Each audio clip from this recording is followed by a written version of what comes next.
this video is going. I have no idea what I'm gonna say and how I'm gonna say it, but I just feel like it's necessary today to make this video.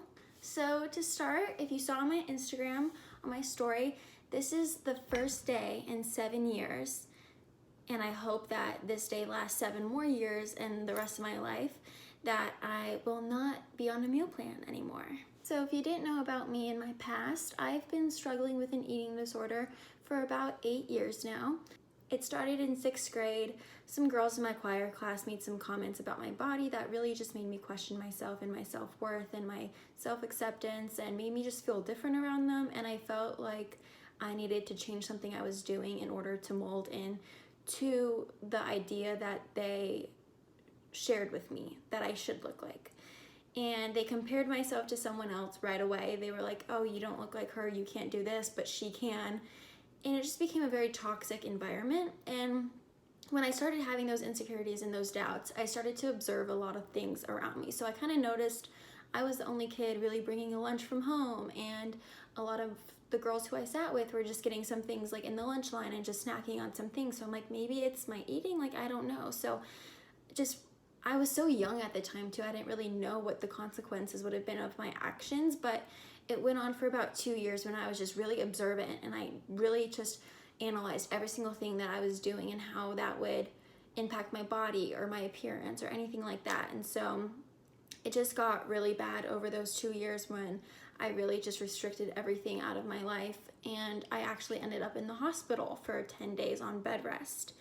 And surprisingly, that didn't do anything for me. That didn't trigger any sense of motivation to get better. I was in the hospital and I just felt defeated. I didn't know what to do. I didn't think I needed to be in the hospital. And within those 2 years, leading into my eating disorder, I developed severe anxiety, depression, OCD, and an obsession with working out. And so I was isolating myself all the time. I was anxious about everything. I was overanalyzing every single event in my life.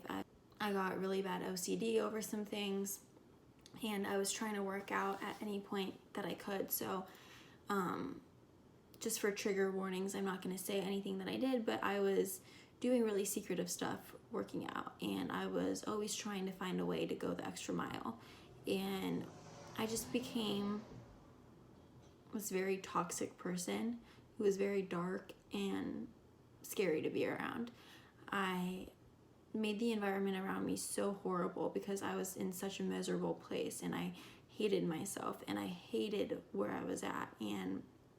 But for me, the thing was, I hated it, but I didn't realize it was bad. Like I never thought that like my state of being was bad. Like I never saw it as bad, which was crazy. Now looking back at it, like nothing was ever good enough for me. I always wanted to be sicker and all of that. And it's really toxic how your mind can just play games with you like that. The lack of food and nutrition that I had just led me down a really horrible path. I had really bad body dysmorphia, so they were telling me in the hospital, like, it's really bad, Anna, like you need to get better, like you need to eat, you need to do all this stuff so that you can like live a fun life and be healthy again. But I didn't see it as any issue. I was like, there's nothing wrong with me, like I'm totally fine. So I was in the hospital for 10 nights, and then I got sent to a residential treatment center, and I was there for about 3 months when I learned how to eat, how to love my body, how to know the importance of food and nutrition and what it really does to our bodies and what happens if we neglect ourselves from those vital necessities. And it opened my eyes to a lot of things, but I still struggled when I left treatment. I didn't feel like I was ever healed. And I feel like with eating disorders, a lot of people think that if you look physically healthy, that you are healthy, and that's something that's so not true. And that's the misconception that people have, is that if you look good externally, then you're probably doing well internally, and that's really not how it is.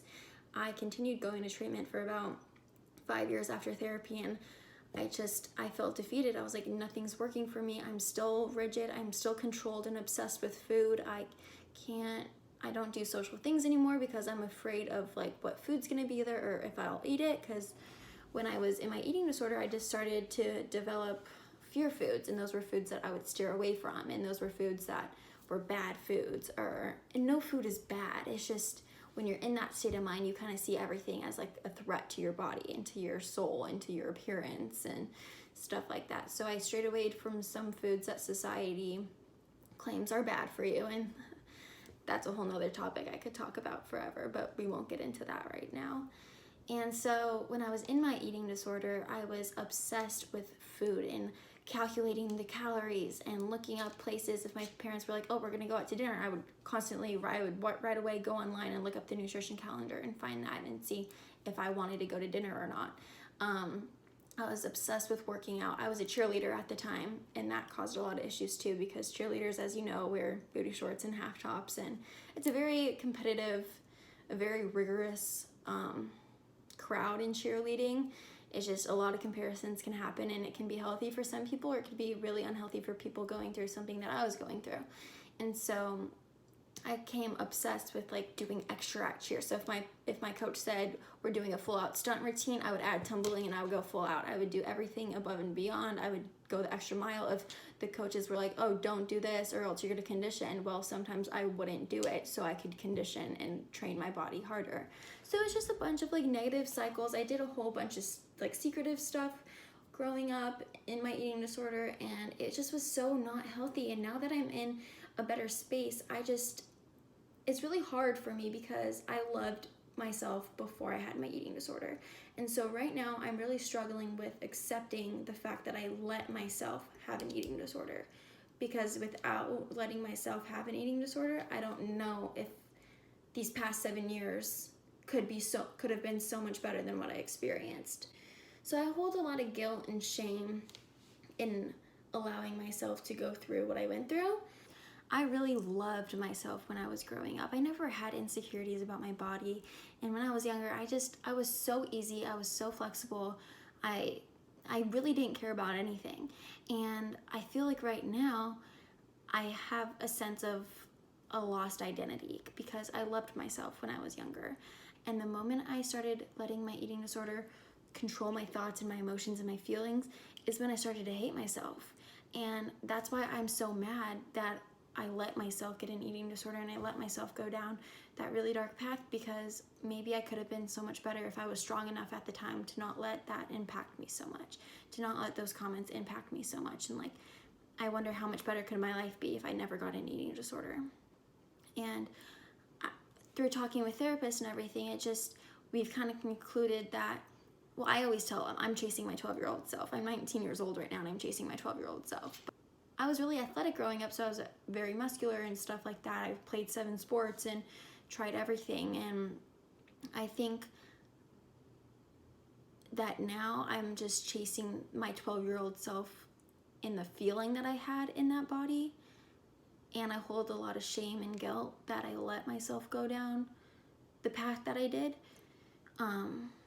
And that's basically just because I feel a lost sense of identity. I don't feel like I am who I am anymore, because I used to be, like I said, flexible, happy-go-lucky, all that stuff. And so I'm really just trying to gain that back now. And it's been really hard, but I feel like once I break away from this meal plan and the control that I put over it, I'll be able to be more free and more flexible in my life. And another thing that I'm still struggling with, and I know this is something everyone struggles with, is body image. That is something that is so intense for me and can really impact my decision making. It's just all of these really negative thoughts are coming in my head about like relating to body image, and like how one little decision that I make will impact my body image, and if my body image gets impacted, then my mood gets impacted, and then no one wants to be around me. So another thing that I've really been working on is just positive affirmations and just self-love in general, and just doing little things throughout my day that benefits me and my soul. So I try to do things that keep me grounded and keep me coping with my insecurities, and I really have found that doing words of affirmations in the morning and gratitude journaling really helps me kind of put life in perspective, that life is more than your body image. Like I said, we all struggle with body image, and it's a really hard topic for some people, and it can be really intense for some people, and it should be okay to talk about it. Like, we should allow ourselves to say, oh, I don't feel good today. Like, we don't always have to show the good side of us. Like, I hope that, like, in the future we can all be more real with ourselves and just not only show the glamorous side of us and just be real and just be our true selves. I remember when I was in my eating disorder, I would get nervous to shower and I would hate showering, and because body image, I mean, I'm naked, I'm in the shower, and I'm not liking what I see, and I just would get so depressed. Even now I catch myself, if I walk past a mirror, I'm always staring at my body, like, oh, like how do my legs look, how do my stomach look, like I'm just obsessed with my body, and it's so bad, and it's something that I really need to work on. But it's something that's so hard to break, because once you start the habit of hating yourself, it's really hard to break it. So that's why, like I said, just gratitude journaling and affirmations, those all can really help. But it's definitely something that is really hard for me, and is something that I really need to work on. And since my eating disorder held me back from so many memories, I started to lose a lot of friends. And when I came back from treatment, a lot of my middle school friends, I don't know, I just felt like there was some kind of disconnect or something. I don't know, whenever I came back from treatment, I just didn't feel like I fit in anymore. And I just realized during high school that I wasn't like my peers. I really didn't care about partying. I was really motivated by school, and that just didn't seem like the normal. And I didn't go to prom. I never got asked to prom. I missed out on so many things because I was so terrified and I was so concerned with myself that I wasn't giving my energy to other people. And I was so concerned about controlling food and controlling, every aspect of life, that it just made having friends really hard. Because for me, like if I'm on a meal plan, like I don't have the pleasure of just being like 30 minutes before going to dinner with friends, picking a spot. Like for me, everything is planned. Like I would have had to know 3 days in advance, where are we going for dinner? What am I gonna eat? How am I gonna track it? And if I track it, then what am I gonna eat for the remaining parts of the day? And I can't go out for lunch because that's a fear of mine. So like, it's just all these limitations that I put on myself held me back from so much, and I'm tired of it. Like, I feel like people don't invite me out anywhere because they know how controlling I am, and that's not a good feeling to have at all. And so I've just seen lately the negative pattern that I have, and how it's not only affecting me anymore, but it's affecting the people around me. And I wanted to make new memories for college because I didn't have the high school experience I wanted at all. And so I feel like just making this huge step into letting go of the meal plan and letting go of the pressure and the tracking and the counting and the measuring and all that, I just feel a good sense of optimism about where my life is gonna go. And another big part of my recovery has been comparing myself to others, because comparisons is something that we all do, and we all do it unintentionally and we do it involuntarily, and it's just something that happens. But something that my therapist told me was comparing is always bad, because no matter what, you always end up on the bottom. Like there's not a whole lot of times where you compare yourself and you're the superior one. It's always a negative thing. So you just have to catch yourselves in times of comparisons and being like, this is not a healthy habit. I know that everyone is different. Every body is made differently. Everyone has different genetics, different lifestyles, everything like that. And so comparisons have been a huge thing for me. And I think that's another reason why I didn't have a lot of friendships. It was just because being around other people could have been really triggering for me at the time. And I could have felt more like an outcast, or I might feel like I didn't belong or stuff like that. So I just compared myself way too much, and it got into this vicious cycle. But I know it's something that everyone does, and it's something that we all need to work on, because you're beautiful, and it doesn't really matter what other people look like as long as you're happy within yourself and you love yourself and you accept yourself for who you are. That's all that matters.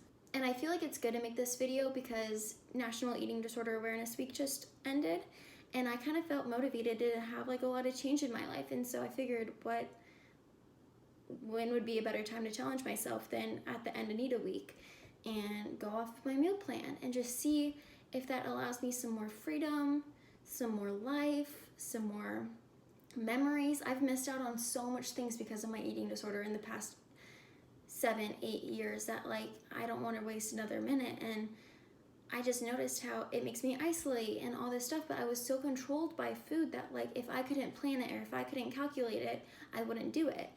And so I don't know, NEDA week really just opened up my eyes as like there's more to life than food and counting calories and all that stuff. And like